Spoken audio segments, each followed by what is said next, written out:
Deo Mwanyika. Nakushukuru Mheshimiwa Mwenyekiti kwa nafasi.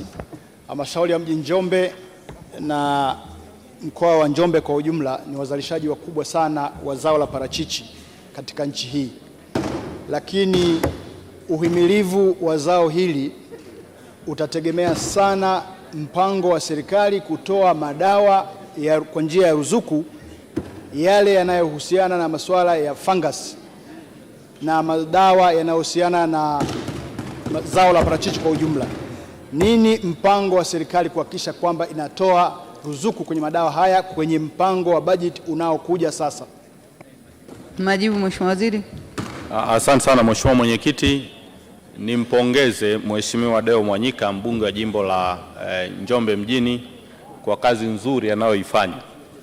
Mheshimiwa Mwenyekiti, ni kwamba wizara moja ya mazao ambayo tumekuwa tukitoa ruzuku ni pamoja na zao la parachichi, na kuna aina kama 5 ya viuatilifu ambavyo tumekuwa tukivitoa, kwa mfano copper sulfate, Hugino, Vuruga, Zimet pamoja na Neom. Ni baadhi tu ya viuatilifu ambavyo tumekuwa tukitoa ruzuku, na vipo ambavyo bado hatujavitolea ruzuku kwa sababu vipo katika tathmini, na tukishamaliza hiyo tathmini maana yake tutaviingiza katika mpango wa ruzuku kama ambavyo Mheshimiwa mbunge ameliainisha. Kwa hiyo tutajitahidi tu tuharakishe ili katika msimu unaokuja na viuatilifu hivyo viingie katika huo mfumo. Asante sana Mheshimiwa. Nakushukuru sana Mheshimiwa Waziri kwa majibu hayo ya Mheshimiwa wabunge.